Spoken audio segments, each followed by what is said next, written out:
Hello and welcome to the Chris Kirkwood podcast. My name is Bill Cody and I'm the producer of the show. Today's guest is Bob Forrest. Bob is a singer and songwriter. He fronted the Los Angeles bands Thelodious Monster and the Bicycle Thief. He's also known for being close friends and a former roommate to both Anthony Kiedis and Flea of the Red Hot Chili Peppers. But he's perhaps best known as a drug counselor, appearing alongside Dr. Drew Pinsky on the VH1 series Celebrity Rehab. He currently runs the Bob Forrest Rehab Centers located here in Los Angeles. And let's start the show. All right. This is the Chris Kirkwood podcast, and we're calling It's the Chris Kirkwood podcast, like Gary Stanley. Or it might be the old man's ball sack story podcast. Welcome. All are welcome in the light. As we said, we have the great Bob Forrest here, speaking with Chris Kirkwood, and why don't you introduce yourself? I am Bill Cody. I am good friends with a filmmaker and good friends with the two gentlemen here. And the instigator of this podcast. The instigator of this podcast. But Bill was my sponsor in AA for many years. Sweet. A lot of good it did. I really grew up. He really helped me grow up. Take responsibility for myself. Bill, will you touch my balls? So why don't we start out with the first time Bob saw the Meat Puppets play? It was right down the street. 81 probably. You opened for DNA at the LA Press Club. Yeah. And I had never seen hippies like that. Yeah, no, we're totally hippies, with like fucking acid heads with, bad vibes and, Yeah, because I came from a sheltered suburban Los Angeles Republican background. Sweet. So I'm trying to get there.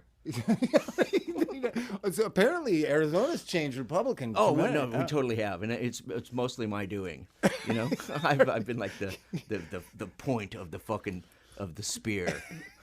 You do hate liberals, don't you? All you weird people hate liberals. Goddamn fucking liberals.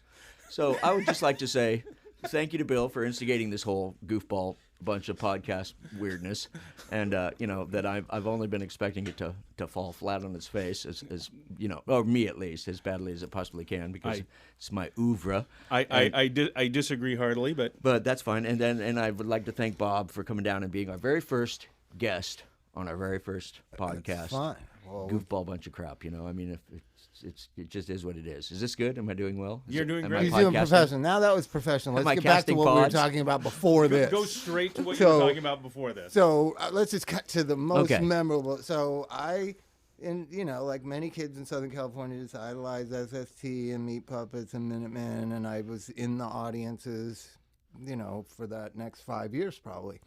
And then I played music and ended up, there's just the elders that you look up to. And then I got to know Chris, and it's just, he's not really an elder to look up to. He's actually a guy you kind of try to keep safe. You know what I mean? Then it's your responsibility. You're trying to keep your elder guy you look up to from killing himself. Oh, yeah. Yeah, you tried. I'll give you that, Bob. Don't blame yourself. Many a night that I was worried for you. Yeah, it got kind of feisty there, but luckily you mix drugs that aren't contrary indicated. Yeah, right. No, So that was purposeful. Hallucinogens and alcohol and cocaine and and all those things mixed. They go together well. Go together well. Yeah, Really they're like the meshing of the fucking fingers. Yeah, so that was my second adventure, like coming up in LA and just looking up to them, and then eventually having this friendship. And I ended up getting bad into drugs and got off of drugs, and I had a passion for getting people off of drugs, which people still think I have to this day. I don't really have it anymore. I just do it for a profession. But you've done it well professionally. Now you're a TV star. I know. But when I first got sober, I and Anthony Kiedis just thought, all our friends that we love, we got to save them. That was a shocking experience. Yeah, so Chris was second on the list. Gibby Haynes was first, and Chris was second. And Gibby, we failed at both approaches. But it was so touching. I have to say, here's what the story is. I will admit to having gotten pretty far out, definitely, considerably far out, and to the degree that I was fairly inaccessible, and I'm sitting in my little hidey hole and In I the get a phone call. Yeah. We weren't even in your house. Yeah, no. That was our little studio, actually. That's where the band really? practiced. Yeah, we like soundproof that thing and There was had so much tinfoil and pipes around. It was Oh, hard dude, to see no, that no, there no. was a recording Oh yeah, studio. don't watch your feet, So all of a sudden I get a phone call, and I'm like I answer it and I'm like, hello, and it was like, Cris, it's Anthony. It was Anthony. It was Kiedis, Anthony Kiedis, right? From the Chili Peppers, and I'm like, well, what's up, Anthony? And he told me, I'm out in front of your house with Bob, and I'm like, Bob Forrest, and I'm like, what do you mean you're out in front of my house? Really? It's just, and I'm like sitting there going, man, this is some good dope, He had man. already climbed into your window of your house and walked around in there. Awesome. I didn't know that detail. No, we were That's on sweet. a mission from God to save lovely. So you saw some of the stinky details of it all, you know. And but I remember your reaction for the first 10 minutes when we were in this. I thought it was a garage. It could have been a studio. it was a garage, but it had been transformed into a studio. It had been transformed And then transformed back into a fucking garage with the horrid little rodent that. You would take it to crack, and then you'd look at, and you'd and then you'd look at me and go, "Are you guys playing? Why are you guys out here?" Totally. I was freaked. And we're like, "No, we came to take you back to LA to go to rehab." And he's like, "So what are you guys doing out here?" Y'all want some crack? Yeah, it was funny. And people get really sad about things like that, but it was a lesson learned, and I learned about you can't force these things on people. Yeah. Right? No, you definitely can't. I don't know. I mean, rehabilitation is an interesting thing. I think it comes when it can, I mean, ultimately, what it took for me to get off dope was, Prison. Fucking prison, getting shot and having to go to fucking prison. You know what I mean? It's just like that's one of my favorites. Well, here's because I tell people, it's like my friend went to federal prison. And I go, for what? I said, well, a postal guard shot him. And they're like, no. When I heard it, I thought that's Chris Kirkwood right there, fighting over parking space and ended up getting shot. Boom! You shot me? How could you shoot me? I'm such a nice guy. You said that hurt. And it didn't hurt that much, actually. It knocked me on my ass. I doinked my head on the sidewalk when it knocked me down. He shot me in the back. Let's get that clear, And I didn't cry in court. There was some questions about sue that. the county. No, I mean I had to go to fucking prison. There was no suing anybody. I was like shuttled off to penitentiary. How long were you in land. for? 2 years? That one was like close to 2 years. There's another one that I don't know about? Yeah, I did a lot of time. I went through a lot of definitely rough shit with the whole, dope thing. And it was strange, because some of my pals out here, y'all were going through some stuff and just a different tack on things in Phoenix, where I'm from. I'm from Phoenix, Arizona, and don't ask for help. There weren't no love, you know what I mean? There definitely weren't no love from the fucking authorities and whatnot, So I wound up doing, I did time before that, and the last go around with the shooting and all that shit was the last time I did time, So and I've been out for a fucking minute, But that's when in the recovery racket we call that it takes what it takes. Oh yeah. Well, that was a little bit more than I needed to actually take. You know what I mean? Why didn't you ever just move to LA? You could still be high now. Oh, I'd still be stoned as fuck, floating around. The cops would be like, "Oh, that guy, just give him a pass, free pass." That second record's so great. Let him go. Yeah. That's what happens out here. I know. I mean, that's what I saw it happen. I was at Flea one time on PCH. He had this new car. He was going 135. Sweet. And we get pulled over, and he's like, "I think I have a warrant out for my arrest." And I was like, "Oh my God." And he goes, just shut up. And the guy comes along, he rolls the window down, and he looks up, and the cop goes, "Is that who I think it is?" Oh, see and that? He goes, "If you think it's Flea from the Red Hot Chili Peppers, it is." Yes, it certainly is, sir. That's Los Angeles Totally. justice. Yeah, you could have had that if you would have just come out here. I should have. I'm going to. You got any good hookups? Yeah. Oh man. But I wondered why you never joined in with that SST. Even within the SST world, you seemed like outsiders. Yeah, we always were. The Meat Puppets. I'm the bass player in the Meat Puppets, just for people, to clarify the fucking situation. Huh? Yeah, they might not. I don't know. We don't know who the fucking Meat Puppets are. I want to be somebody. I want to be somebody soon. We were always I'm the outliers. lead singer in Thelonious Monster. I'm the drummer from the Husker Du, Bob Forrest. You are. They won't know You're the Bob difference. Forrest. Oh yeah, with No. that Husker Du they would. Name a band that nobody knows who the drummer is. Led Zeppelin. John Bonham. People Bo- would know that. Bob Forrest? Man, I That's love how we you. used to get into clubs. Fucking Moby Dick. We used to get into clubs because Matt Dyke, my friend, was really handsome and he looked like a rock star more than rock stars. And I used to sneak it to the doorman that's the dude from Night Ranger. Oh, because sweet. nobody knew who Night Ranger looked like, and they would always let us in. Yeah, Night Ranger. Oh, yeah. dude, the dude from Night Ranger. I've always stolen those people's look. Yeah. It's a good band. But what's it feel like to be a legend? Bill. Well, I've only been a legend for a minute, so you might ask. I'm trying to get adapt to the feeling. No, there's so many questions I have for you. Like, you know, everybody's always liking the music that they're doing now, but then when you've made the records you've made, you know that people want to hear those songs and that those songs are immortal and those albums are forever, and kids 12 years old start listening to them and they want to hear those songs. Yeah. How do you feel about that? That's all right. That's all right. I remember reading a quote by, what's his name? When the sun hits your eye like a big pizza pie, that's Tom Jones? amore. No. No. Engelbert Humperdinck. Dean Martin. No, I still... We don't even know. Close, close. Wait, what's his name? Amore. You know, and... anybody that'd like to call that in can win themselves a free Chris Kirkwood podcast T-shirt. So what did he say? He gotta said, play you the know, song people want to He was hear? glad to fucking have it. You know what I mean? Glad to have something to be able to continue to be able to play. You know, and to give something that they wanted. And I mean, we do that. We definitely still address some of the stuff that people know. You know, there's a handful of stuff that people know, but we'll also go to the places that we want to go as well. You know, Yeah.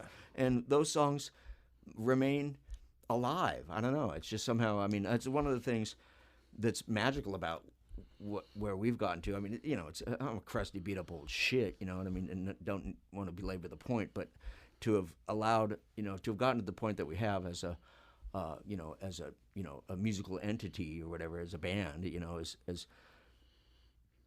is fucking interesting, and that it still actually has some vitality to it, because they don't just get played out, they're still, No. we take them to the places. But that I mean, we you wanna know take how them to. people are. Like, you go see Elvis Costello, or like a lot of people don't want to play songs that you want to hear, and they're always. I went and saw Elvis Costello one time, and I didn't go see the tour where he did the Burt Bacharach thing. I went and he did the solo tour, right?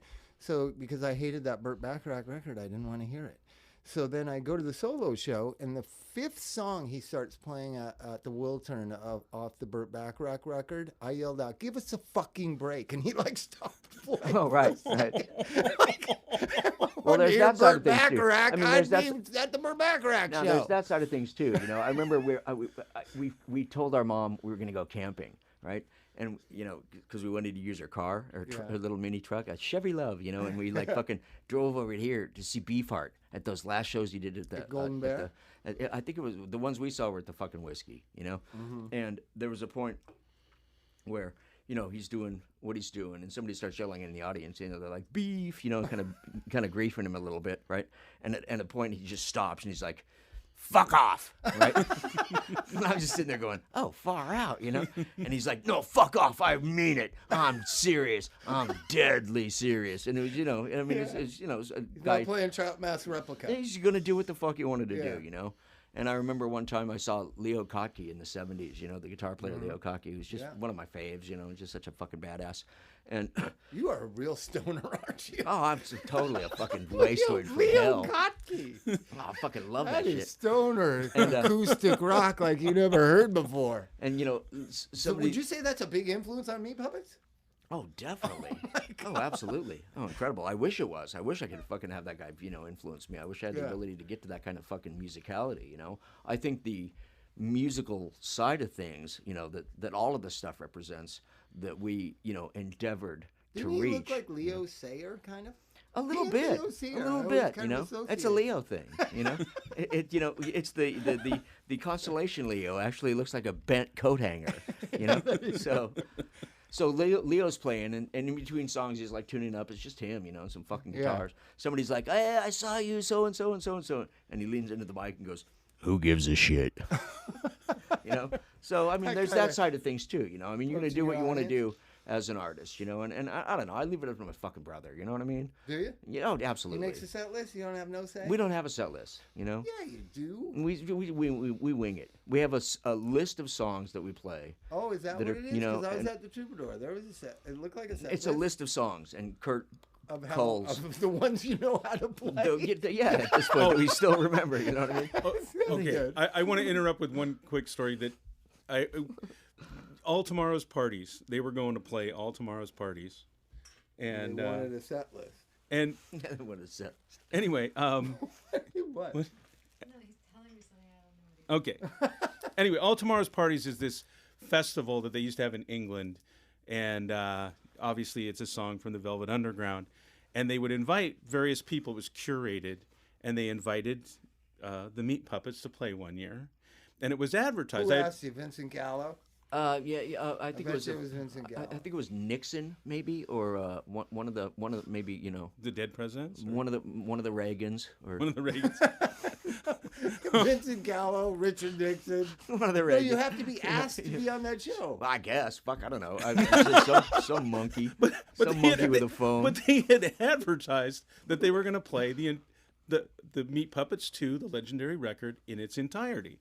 And I'm talking this to Cris. Is legendary crap.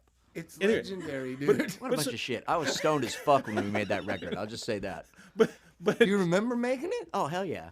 Okay. I had great drugs on that record. They're beautiful, beautiful drugs, and you know, I was doing just buttloads of them. And I recommend to everyone listening to my podcast to do buttloads of beautiful, beautiful drugs. You know?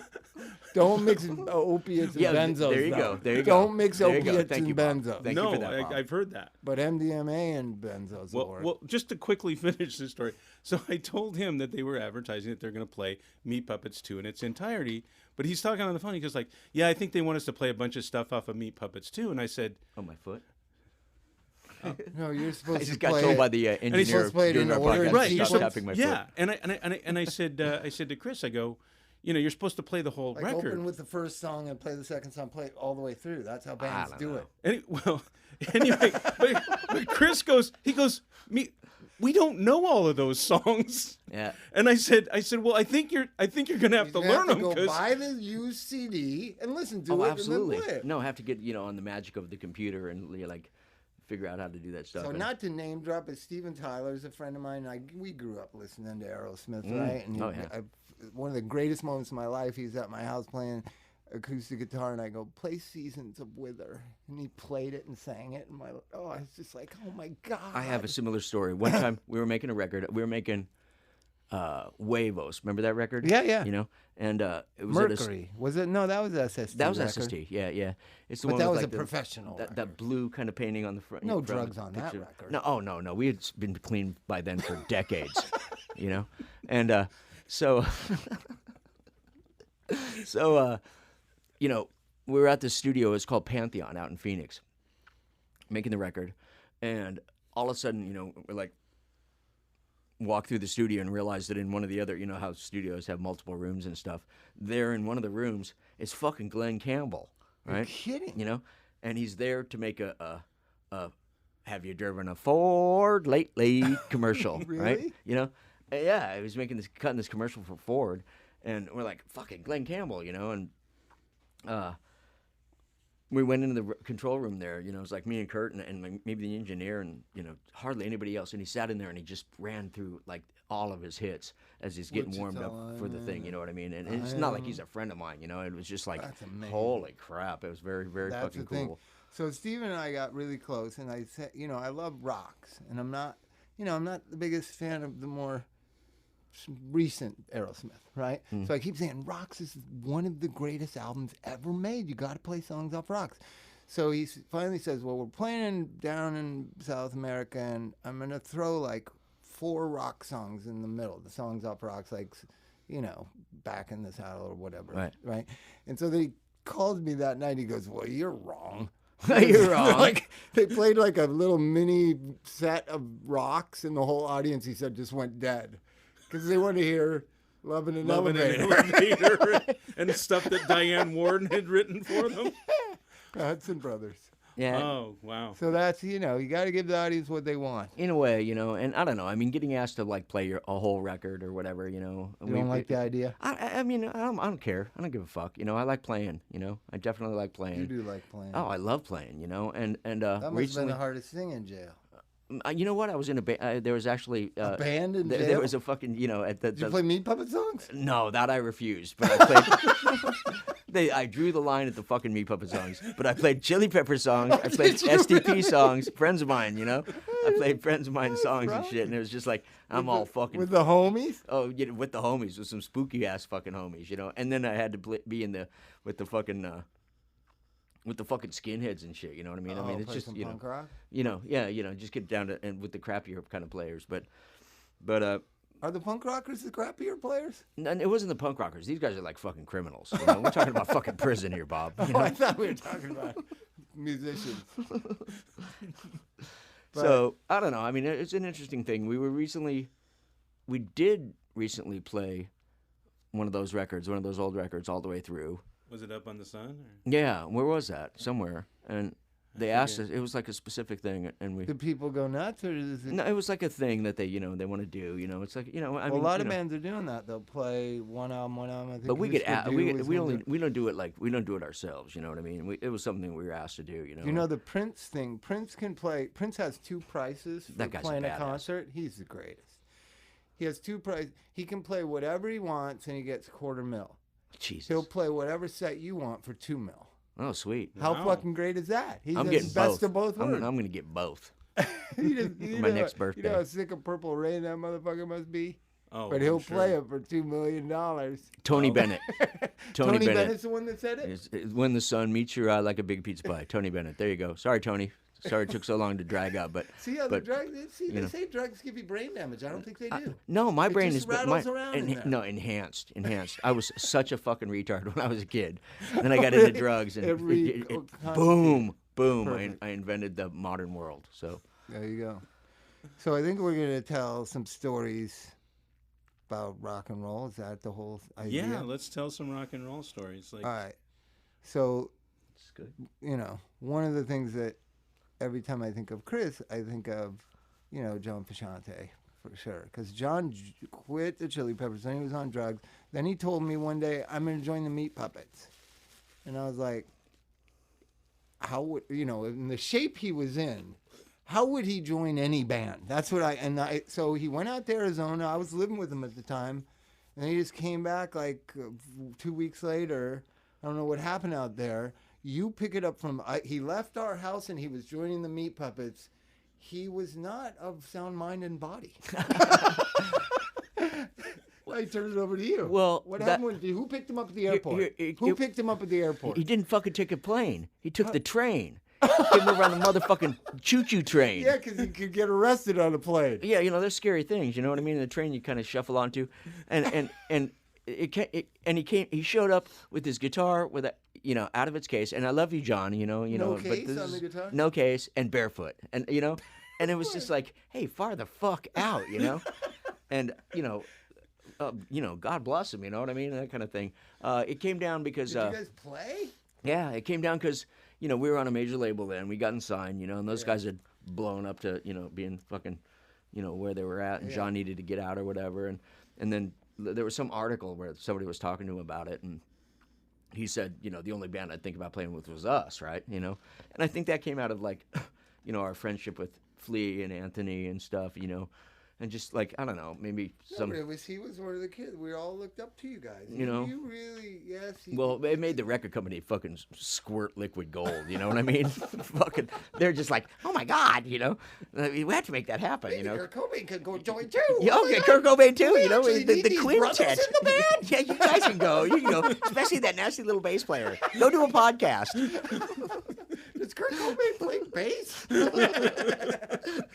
I can get learn. it now. I get it. So, because it didn't fit you guys like Well, Juan I mean, Frusciante. No, I mean, we were always open to musical weirdness. So, But it was gonna be a thing. I remember he's going. It was a thing, and they were all stoked about it, and we're like, well, check it out, and John came over, and it was bitching. I love this story, and I love John. I mean, absolutely, and what a fucking badass, I'll just say that, and but he gets to our pad, right?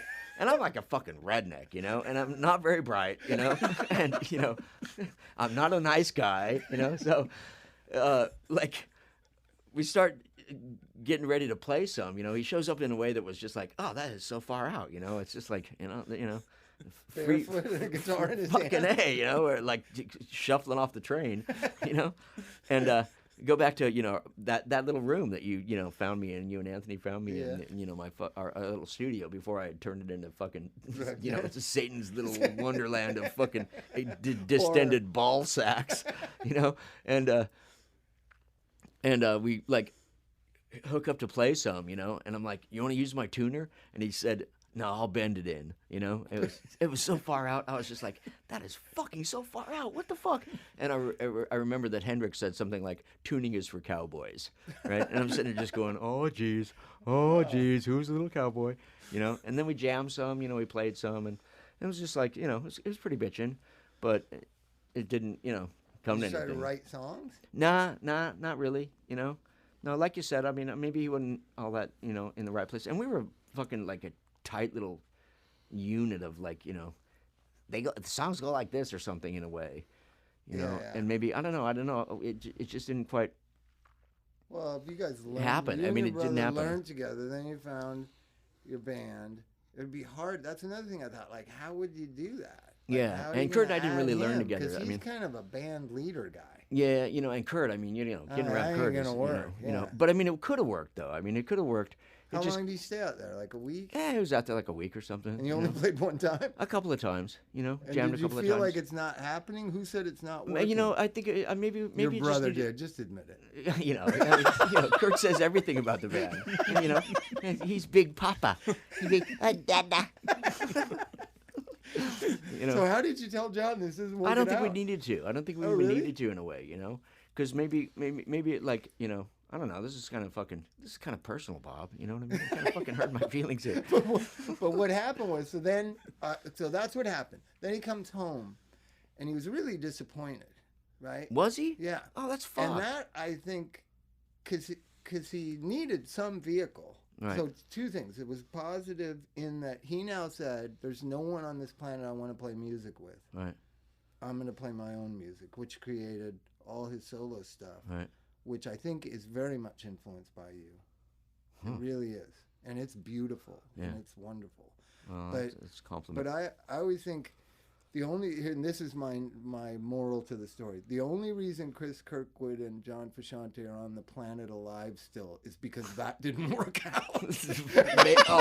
That's probably a good call right there. That's the truth. I don't know. It was different. Maybe it was me. Maybe it was just, you know, I don't need another fucking guitar player or something, you know. No, but it wasn't that. It wasn't that really. It just was like I don't think we really took the time to get to the place that we maybe needed to get to with it. You know what I mean? Yeah. Where it would be like, here's how the fucking songs go, you know? Mm-hmm. You know, because there's other guitar parts on the records. Yeah. You know, and he could have played those kind of parts and stuff. And then it'd been fun to like get to, you know, learning some of his stuff. I mean, we were complimented, you know, highly complimented by the fact. I remember when John joined the Chili's, you know. I mean, I remember fucking Hillel, you know, and it's, you know, may, you know, rest in peace, you know, and what a sweetheart and how getting back to our drug problems, 3 weeks before Hillel died, he did an intervention on me. Oh, it did? Oh, God. How Jesus. fucked up is that? That's happened to me twice. Shane McGowan and Hillel Slovak both have said, Bob, you need to slow down. Oh, God, those... Shane. Oh, God. Yeah. That guy, like, you know, that guy lost his teeth before me. Yeah, it's the weirdest thing. Oh, but tell the story about when there was the other intervention at the Viper Room. Yeah, Shane? Yeah. So they're doing an intervention on Shane, and here I were drinking downstairs at the Viper Room in that downstairs bar. It was like 1 in the afternoon. Right. And they all come in, Johnny and his wife, Shane's wife, and a couple other people. Nice sense. And she comes over and she says, you know, come on. And she's pushing the glass away. And we want you to go to a hospital. Oh, God. And he's like, a hospital? What? A hospital? Wow. You know, man. And I'm like really odd man out here in this room. So there was no way to get to the door and get out because there was only one door. So I went and sat at the far end of the couches, right? And they're like trying to pressure him, and they want to get him help because he was like, he's kind of like shape you were in when we saw you. So he turns, he goes, if you want to really help somebody, Bob is so fucked up. This guy's so fucked. He needs help. And they're all looking at me, and they all want me dead anyways. And then there's like, this is changing the dynamic here. Ooh. And they all just like, we're not going to help him. He's a fucking homeless loser. I want to help you. That's a sense I got. Oh, Bob. But I had blown the intervention on him. But eventually he did go. Did he? Yeah.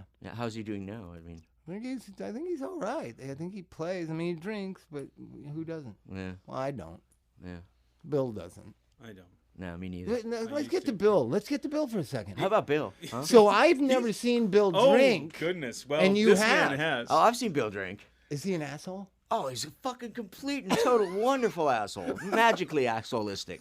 Does he say mean things to people? Oh, yeah. And gets all surly and like fucking, growly, grumbly bear, in a way that's just like, God, and he can just barely standing up. So all you have to do is like lead him to the window and he'll fall out of it by himself. That's so hard to believe. Teddy bear. It's like, That's when I met Bill. When I met Bill, I was out here making a record. It was our first major label record. Do you know the name of it? Forbidden Places. I do. Right. And Underrated gem. Yeah. Underrated gem, Forbidden Places. That's a beautiful record. It's a great record. Yeah. I think it's out of print, isn't it? No, it's. I mean, it's you like. can find it? I don't know about. No, it's out of print definitely, and PLG's on like the internet, isn't it? Yeah, you can get all you that can crap find it, somewhere, yeah. But Pete Anderson did it. We did it at I Capitol. did a record with Pete. And you did? Yeah. Yeah. Oh, isn't he great? He's a great Oh, guy. Pete's totally great. What's a great record is fucking Snow. It's a solo record Kurt did. My brother did with Pete. Really? Have you heard that? No, I Oh, gotta dude, get that. check it out. Snow. It's absolutely fucking. Is it country-esque? Yeah, it's Kurt. Bakersfield? You know what? Kurt went in. Bakersfield meets LSD? Kurt went in. Totally. It's gorgeous. It's Kurt all the way. I gotta there's get that. some absolutely You ever heard of beautiful that? stuff on it. Kurt just went in and played acoustic guitar and then let Pete put the whole rest of the record together. Oh, really? So yeah. It's acoustic? Not... No, it's all Pete brought in dudes, and it's got a backing band. I and know there's all drums those and all that guys, shit, Greg, and I know the people all those you guys. buy, yeah. Fucking Huggy Bear and fucking That's cool. Potsy, But So Bill was, how'd you meet? so I was staying out here when we were making that record. I was staying out here with a friend of mine, one of my oldest pals, John Gannum, who's lived Who's a out here good for friend ages. of mine from. Friend of Bill's. Did you try to 12-step, Bill? Did you try to help him? 12-step? Take him off and get him to stop drinking? Oh, I thought you meant. Oh, I thought we were talking about the ball sacks again. Because I've just only known he's such a sweet, even-tempered person. I didn't try to do that. I never tried to do that to nobody. I mean, No, if you want to no, get but- fucked but up, man. Only that's fine. assholes try to interview. But after I stopped drinking, they were like, "You really needed to stop." They were like, at least your brother did. Your brother was definitely. Well, you got fucking fucked up one night by Kurt. I mean, you were fucking. fought? No, he was No, about no, to get. he was fucking- about ready to kick my Oh, ass. dude, and it would have been, it'd have been the fucking Kirkwood tandem. You know what I mean? You'd have gotten fucking the Double bolo team? tie. Oh, definitely. What did he do to cause a double team by you he guys? would just get surly in a way that would be like, Same mean thing? yeah, and confrontational. I mean, What would you say to the Kirkwood brothers? I that know. would make them want to hit you. I know. I We were think so I said to dainty. Kurt, what was it that I said? You don't remember. I don't remember. Fuck. Hey, No, you'd but be like, it's a- "Ah, okay, rah, rah, this is- rah." You're okay, just going, what the the- fuck, dude? How about this? Get the fuck away from me. You know what I mean? out of my And he'd be like, fucking I'm Well, a double. okay, the really bad night The grumpy with Kurt. drunk. The really bad night with Kurt. You guys had just signed with that one manager, that the guy that had Violent Femmes. No, he had, They Might Be Giants. Okay. Jamie. Jamie was my manager. Jamie Jesus, Kidman? It's a small fucking world. Jamie's a great dude. I wonder what he's up to. Pete Anderson produced my solo record, and Jamie Kidman was my manager. Fucking tripped out. I didn't know that at Dude, all. why are those people managing drug addicts like us? Why are 'cause they we're- involved with us? Fools. He lives in Nyack, by the way. Does he? Yeah, Jamie does. Well, Are you gonna say something bad about Jamie? no. Because I love no, Jamie. they sent some. They had some kid, and I think he was like straight out of like, Compton. like Brown or something, and he had just come out, and this was his first gig ever, right? And I came out of a blackout, and Kurt was pissed. And it was dead silence in the room. And this kid, I don't know what had been going on for 4 hours, but this kid looked like I went out of the rock and roll business now. And he was just and it wasn't the musicians that was causing the problem. It was Bill Cody. Totally. We're all chill. We're just like, hey man, play a little guitar, kick back, rock out. Drunk guy. Is that the drummer? No, he was just like my friend's roommate. Like, how fuck is this guy's fucking beef? Dropped off your management. Anyways, it's hard to believe. Anyway, yes. Because when you associate with somebody that you only know as this kind of really peaceable, loving guy, and then it's centered around not drinking, right? Which is the 12-step world, right? Bill felt like he had to say, I was a drinker. I used to punch people. He was going to punch Kurt. It wasn't like he was going to get beat up by Kurt. He was going to beat Kurt up. That's what was going to happen. Till I got involved. Oh, right? Yeah. So, watch out. No, I've only known Bill. I mean, I knew Bill then, and I saw, that's when I got to know Bill initially. And then, Bill did magical things. Like there was, when I was going through my special period, Is that what you call it? When I was englossening. I had to go to fucking Pigland, right? I get drug into court one day, and I actually went this time. Maybe I was in jail, I don't know. And I look over and there's Bill. I mean, how he even knew that I had, to be at this particular place at this particular time, and how he made it the fuck over to Phoenix to be there for me, Yeah. And that was after he'd, gotten. See, that's the Bill I know. Yeah, no, me too. No, here's the Bill the Bill that we know now is the guy that's got me out here so that we could sit out here and cast pods. Reminisce. So. And in the end, what ties it all together? I always think I want to get kids excited about music these days, but it's so hard. The music is so awful. You know what I mean? Is it? Yeah, we were in some restaurant. There was 2 songs in a row that I just wanted to kill whoever wrote them. Right. You know what I mean? How do you get kids excited? You got to interface with. You got a nephew. How do you get him excited about music? He plays with us. Yeah. I mean, he's excited by himself. I don't know. He took it upon himself to get into music. And I don't know if he's a kid. I mean, he's like, what's 31, 32? He's the old now. I I always think of him as 14, but I'm sure he's I never saw now. him at 14, so I was busy then. Busy in your period. That was your period. But not like a woman's period, but but like a woman's period though, definitely. Period. I was definitely bleeding out of my lower end. With the other one. All right. So, no, but my thing is what happened with punk rock, or I guess it was called alternative rock, would be alternative to bad music. You know what I mean? So it's just so hard to even think of how that will happen again in the United States or in the world. It's so. I just want kids to know how great the Meat Puppets are and the Minutemen are, and it's weird. Yeah, I don't know. That phenomenon that happened. Right. Will it ever happen again? Maybe it is right now. And maybe we just Have you heard the music? Not that much, kind of out of it. Well, I did drag Cris out to the Burger Rama yesterday, so. And that was cool enough. Eh? Yeah, but those are Weezer played and stuff like that. Weezer did play, unfortunately.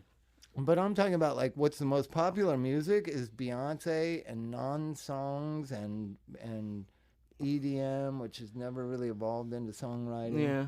I don't have a beef with it, though. You know what I mean? I'm too chill about it. I just don't give a fuck, You don't? No, I don't give a fuck, I mean, Did music change your life? Absolutely, absolutely. But I don't give a fuck if it changes other people's lives,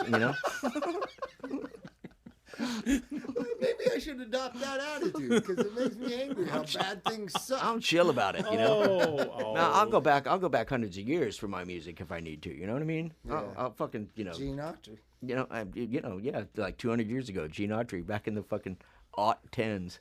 I have a house in Pioneer Town. If you ever want to go out there, it's right. Do you? Gene Autry had a town there. Right, Yeah. that he shot all his movies right behind Pappy and Harriet's. You ever played there? We did a couple of years ago. Oh my That was a God. great story. I live right down the street. Do you? I didn't go. Oh, we're playing there. I got a kid. You can't leave. You can't do fucking shit when you. No, got that's kids. why they make Velcro and duct tape. If your parents, when you guys were kids, wanted to go out, wouldn't they just leave?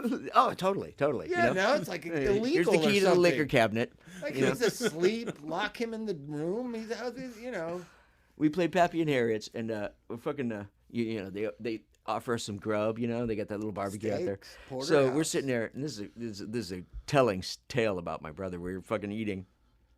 I had myself a delicious pork chop, and I must say it was Great. right? And so Kurt, after a while, he's eating about 3/4 of his steak, and he's like, "This tastes kind of funny, right?" And he's just busily gnawing away at the fucking thing, and I'm like, "Oh, really?" And he gives me a bite of it, and it was actually a turned piece of meat, And this is no, disparagement against Pappy and Harriet's. It just happened to happen, and it was an that accident, happens. And the motherfucker was rotten as shit, right? You He's didn't fucking half of it? cockroach Kurt had fucking eaten about 3/4 of the fucking thing. He's like, Put some more ketchup on this. Oh man, Did you play inside or in the backyard? out back. Out back. Yeah. No, we played inside. Yeah, we played inside. So fun time. But I don't know. I mean, I don't know. I don't care about like music. I don't judge music What that do you much. listen to now? I still listen to a lot of the stuff that I always loved. Stuff that really fucking got down deep with me.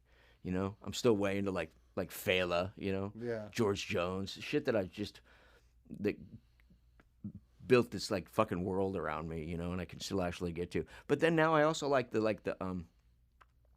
what is it called, that thing you put on the fucking computer? Panasonic. What is it? It's something. What? Yeah.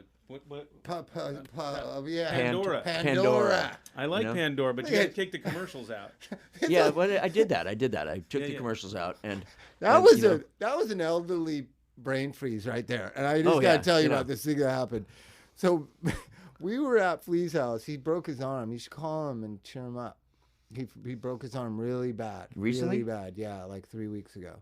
And so we went over there to visit him, me and Rachel and Kenny, this friend of mine that works with him, right? And the four of us are trying to watch something on the HBO Go, right? Go. And 350 and 140-year-old person all trying to get technology to work for Right. like 40 minutes was just the craziest thing. And Flea was yelling at Kenny, and he's like, "What the fuck is wrong with you? Give it back. What's the code? Give me the code. Read the code." None of us can see. We're taking our glasses off to try to put the code in the thing. It should play now. Then just silence and no thing coming on the TV. We just had a moment like that where we didn't know what Pandora was. Yeah. No, we know what it was. We just couldn't remember because I can't remember anything. He said the thing that's on the computer.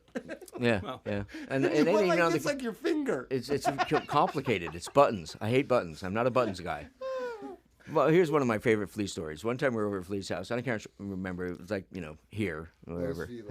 And somewhere around here. And there was this big, gigantic fucking tennis shoe, right? And it's like, he's like, "This is Magic Johnson's tennis shoe." You know that tennis shoe? This big ass thing. It's like fucking 4.5 feet long, right? And then he takes the thing, and we're like, he obviously loves Magic. He takes the thing, and he starts taking these big, deep fucking nose huffs off of it, right? He just parks it on his face. He's like, It's like going, "God damn." Alrighty then. But you should call him. He's like, it's really bad. Flea, Yeah. get He's well up soon. Like this, Really? arms How do you do all- it? How do you bust his arm? Snowboarding. Snowboarding? He Yeah. snowboards? You don't snowboard? Oh, fuck yeah, I do. I don't bust my fucking arm doing it, though. I'm all like, whoosh, whoosh. I haven't snowboarded for about 25 years. I think you should give it up at like 30. Oh, god damn, I gave up walking at like 7. You haven't snowboarded in your life, have you? Fuck no. That this shit looks fucking dangerous. I'll tell you what I did do, though. I went skiing one time, and I had myself some wonderful fucking LSD and a bunch of fucking cocaine and a fucking Sucrets can full of really good pot rolled into joints. And you went to the top of the mountain. Oh, dude, fucking, I'm like on the ski lift doing big bump skis of fucking blow, right? This is not a true story, okay? I'm making all this up as I go along. So I'm snorting all this fucking blow, and I'm tripping balls, right? And then I'm like, maybe it's time for a tasty joint, right? As the ski lift's going up there, you know? And I'm just thinking, you fill up my senses like a walk in the forest. I'm fucking hammered. And, just fucking... You were feeling it. Feeling it real good, And then I crashed. And then I could try and come down the mountain. I fell over real bad, and everything turned purple, and I fucking, lost my mind yet again. So he broke his arm, and that's just, well, shit. How's this going? Are we doing good? Is this a good podcast? Oh, it's an awesome podcast. Is it? Good. Yeah. Rachel, what do you think? How do you rate a Good deal? podcast? Well, I think if it's interesting and people are like going, hey, we haven't heard these stories before, or we've heard these stories before, but they were different, and if there's laughter and good and times. love and laughter. And I think, That's what. so I That's definitely what it think is. There was an army. I try to tell people, like, you guys, SST really started it, and all the bands of SST. Yeah, got to give Black Flags the props for It that. really was. Greg and Chuck. To get in the van and let's go play. And I remember the first Thelonious Monster tour, we played. The second date was with you. You came. We played Pandora's Box or something in fucking, what town was that? I don't Phoenix remember. or Tucson. Something. And you guys came. You were probably, you and your brother and like 4 other people that came with you were the only people in the audience. Right? And we played in Albuquerque the next day at Bow Wow Records in Albuquerque. Right, yeah. Right? Remember that place? Yeah. And that, from all the, you guys blazing the trail and then us all following, the Chili Peppers and Fishbone and all these bands, eventually it became this It was cool. It was the coolest thing. It was cool. It was definitely cool. Definitely. Those days were definitely bitching, And I think the Ramones started it ultimately in a way, Yeah. But I mean, fucking Elvis. But I mean, like I said, going back hundreds of years, cavemen started it. We're all just the but same the fucking kids monkeys. like us could be in bands and play And I think that came off the Ramones in a way. Definitely punk rock was the thing that allowed me to get to like being able to be in a band. Because, I mean, I was into stuff like, Rachel's here. Rachel's dad is Charlie Hayden. You know what I mean? I was into that kind of shit. It was beyond me. It was like, oh, I'm too fucking lazy. I'm too stoned. I'm too fat. If we got you some I like round to jerk glasses, off too you much. would look like him. No, I have. I have them at home. I do it at home. I sit in my closet at home in the dark. Do my Charlie Hayden imitation. you can look like him. You can't play like him, but you can look like him. I can't play like him. That's for goddamn sure, And fucking punk rock, though, was the thing where it's just like, well, fuck it. I mean, throwing your guitar around equals playing, or just playing how you want to play. And then just doing it. I always thought, did you and your brother learn how to play music together? No. He already knew how? He you know how I got into it? I got into playing fucking music actually by, Mom had us take lessons as kids, right? So I took guitar lessons, and the dude used to like rub my knee, he'd rub like my leg that. and shit, and he'd be like, "I really like you, but you can't tell anybody." Oh my God, that's the trauma. Oh no, it's that's not the trauma. second component. No, that's the fucking. That's why you ended up in prison. Exactly. No. No, I'm a therapist. I know this shit. No, it goes way deeper than that. I'm not going to talk. I'll show you how deep it gets here in a second, Bob. So he's rubbing your leg. So I didn't like Did guitar. that make you passionate about music? No, it made me passionate about him. I didn't care about, I didn't like it, and it didn't stick. But then Mom had me take piano lessons, and the piano teacher was real old, and he'd fall asleep while I was playing, and I'd stop, and I'd sit there real quietly, until the very sleep end. And then you'd be done? At the very end, I'd see him kind of waking up, and I'd be like, dun, dun, And I didn't like that either. But then the thing that actually caught my attention with music was the movie Deliverance, the fucking banjo sequence in it, I was just like, got to get myself a fucking banjo, I was probably like 13, 14, something, so I got a banjo, and Kurt had actually kind of stuck with the guitar, and had taken some lessons with the a guy that had played with like Barney Kessel and some other dudes, there was this music shop up in the, close to the neighborhood where we lived in, and this dude actually kind of had like a bebop kind of a fucking background, and Kurt had some lessons with him and kept playing, and then How much older is he than you? 22 months.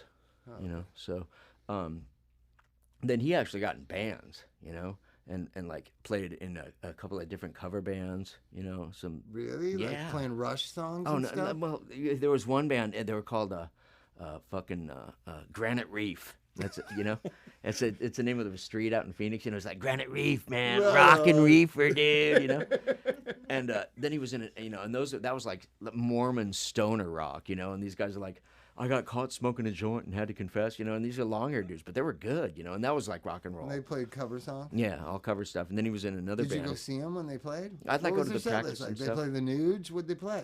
Not nude. It would be like fucking that more than a feeling. Oh, you know, Boston. shit like that. You know, I but could then he see was your in it. brother playing that. Oh, but he was in it, and Kurt was like okay-ish, you know. Then he was in a band called Keeley, which is Apache for warrior, right? Oh, right. You know, and it was these Chicano dudes, you know, and they were part No of this. shirts on? No, Long no, hair? like shirts. No, matching shirts. Would they play matching, Redbone? matching like fucking vests, you know, like all matching yeah, suits and with stuff, you know. Oh, no, there was like walking in rhythm, Mhm, moving walking in time, you know. And they were like a professional band that were part of the you know, this like Ray Andrade Orchestra's hookup, you know, kind of a Yeah. thing. They're doing these gigs, and Kurt did that, you know. So he was on his own musically, you know, in a way that I wasn't. And then at a point, I just thought basses were bitching, you know. Like, it went from the banjo, Oh, you which didn't do it because he played guitar Nah. to fit? no. Were you guys always thinking you were going to have a band? or Fuck no? no, not at all. No, not at all. But No, it how was- old were you when I saw you in 1980? What year you born? 60? You were 20. Yeah, I was like 19. I turned 20 playing up at the Mabuhay, you know, Wow. with the Feeders. That was with the Feeders. I was the first one to make it out to California to play gigs, because the Feeders has to be to play bass. You're kidding. Yeah. So I came out here. I played the fucking Whiskey. I was 19. The next night we played the Mabuhay, and it was my 20th birthday. So you go to the Mask and everything? No, I never went to the Mask. You didn't? I don't think so. I don't remember ever going out there. But all those dudes, those Phoenix guys moved out here. You know, the Consumers moved out here. Well, Don Bowles and Rob Graves Rob was the bass player in my band. They Right. were from Albuquerque. Right. Right. And no, Don is from Phoenix. You know, Don Well, Bowles, his name is Is the guy who got murdered. right. I know that. Yeah, the journalist, you know. But was Rob Don- and Rob's like from- Rob and Don knew each other from the desert. From Yeah, from the desert. You know, it's and Phoenix that guy thing. Freddie Snakeskin, you know that guy? Yeah, He totally. was the program director of K-Rock. He was from out there too. Yeah, it was totally. like a desert invasion of and Los Angeles. and you know, David Wiley, yeah, Wiley, you know, Human Paul Hands. Cutler. Human Cutler. Hands. Is Cutler from there too? totally. Yeah. Cutler's know? from there. The Consumers were fucked off good, you know. And there was John Vivier, who went by Johnny Precious. He was the drummer in the So Consumers. how did and the, it start? So those dudes Kirk moved is out here. playing your brother's playing cover songs, and then you start playing punk rock. I want to know how it started that you guys are going to play together. 'Cause what Kurt a met magical we thing. met Derek. We met Derek through a friend of ours. A friend of ours that knew them, right? And Yeah. and Derek was like hooked up with like the LRY, right? The What's that? liberal religious youth, which it was a part of the Fuck fucking is that? part of the Unitarian Church. It was like a like a fuck club of teenagers Jesus through the freak? no Unitarians. You know, they're not. You know, Oh, they're anything. whatever the fuck they are. And somehow this one friend of ours, Chris, my friend Chris Hart, you know, who lives out here now, as my oldest pal, you know, he's like knew some of the mutual kind of friends in a way. And, you know, Kurt and I met him through that. We met Derek through that, you know. And Derek and Kurt hit it off in a way. And then thought that, you know, I could play with him. So asked me if I wanted to play. Really? Because I'd been playing bass for a while. And Man, Kurt it and I- shows you the mythology of rock. Because I heard from Flea, I think, told me that you guys learned how to play together, and that you only know how to play together. No, that's Like, bullshit. I'm a that's total fucking- genius. It's weird. No. You know what I mean? How yeah. weird lies just get repeated. It's in my brain. They learned how to play together, and that's why they can play together so perfectly. And it never dawned on No, me the that he band- would have played in cover bands. I didn't, you know, Kurt did Yeah. that little bit, you know, and stuff, and like, and then I took up bass, you know. At, Would you he know, have to tell you where the mid-teens. note was? No, I had already, you know, gotten beyond that, you know. See, I playing-wise. like the lies better. I like the myth know. that's in my head better. Here's what it was, really was, Bob, is that we all got together at a point, you know, and you know how, you know, you're young, everybody's into music and stuff, and everybody's playing. But the three of us got together, and it didn't happen to be. It had to do because I was Kurt's brother in a way, but more it just happened to be because of the fucking noise we made together. You know what I mean? The place that we got, the three of us together, it suddenly excluded all of our friends that were also players as well. It was just this thing that was just like, well, that's just its own fucking thing, and it just went from there. It's and we were all just goofballs and did what we did.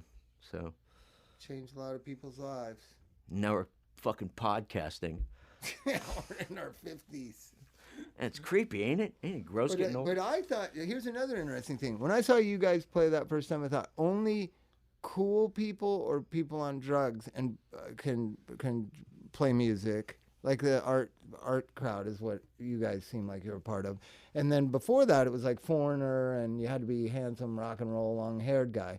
So it wasn't until I saw the Replacements like a couple years later at the Cathay de Grand, and I saw Paul Westerberg, and I watched their set, and I was like, I could fucking do that. Oh, there you go. You know what I mean? Yeah. But John Frusciante and other people who saw you guys said, I could do that. Yeah, there you go. That's I don't know. I mean, I like with inspiration. That's what I'm talking about. Yeah, no, definitely. Meat Puppets Absolutely. is a very inspirational band. Well, I appreciate that. That's a sweet thing to say, Bob. And I mean, it's I like us, I like what we do. That's amazing, because I don't like my bands that I'm in. I That's like amazing. what we do. If you like the band you're in, like the music, can you imagine what that would be like? No, I'm self-indulgent, though. I do exactly what I fucking You're want a to do. You know what I mean? narcissist. So it's just like a an narcissist? outlet for Are you me a redneck narcissist? Oh God, fucking of the first order. Are you kidding? Here, look at my skin patch. Look at my forehead badge. I'm too insecure to like my own music. That Bicycle Thief album, and we're going to close this podcast when we do close it with a Bicycle Thief song. You're going to edit this all together. We're going to edit this smart, together. aren't you? Yes, we're Okay, going good. to edit it. And handsome. He did this record that came out twice, and I think 27 people bought it or something. Yeah. I mean, it was just an amazing record. Frusciante plays There's a on reference it. to It's you like, in it. It's like about my friends. I want my friends back, and they're all on drugs, and I shit. can't be a part of them, and they can't be a part of me. Here we are now. Now you got it. Now, see, I just needed to wait 20 years. Yeah. Yeah. Well, it had both Hold your breath. both guitar I players. wasn't going to hold my breath after we left Arizona that day. Oh, that was crusty. That was crusty. Anthony was crying. I was not crying. I just want you to know. That breaks my heart. I figured we'd go back in a couple weeks, but we never did. Yeah. Then you got shot, and everything worked out. Yeah, and I came out good in the end, in my fucking rear end, with fucking molten Was lead. it in the butt, not in the lungs? or No, anything? it's right the fuck there, right It's lower still back. in there. Oh, wow. Oh, it's still in there. The It bullet's fucked me in up. there? Yeah, it's lodged in my spine. That's federal property. You got to give that back. I know, I'm the thief, sneak thief. They're after me. That's why I'm We out go here. through an Oh, it beeps. airport? Yeah, it goes. It beeps? It shows up. They're like, gotta pat you down. Yeah. Oh, dude, you can't be taking weed or nothing on a plane, right? They're going to really search you. I don't do drugs, Bob. No weed? Drugs are for losers, Bob. Listen, that's an Arizona person talking. This is California. Oh, that's right. Yeah, I do. Yeah, weed. You got a doctor, of course. I wish. I've heard of them. So what, Bill? There we go, Bill. We're done. I think we're done. That was fun. And, Ta-da! Our that was first fun. motherfucking podcast, Bob. Jesus Awesome. Christ. That couldn't have been better. That couldn't have made it easier on me. That was good.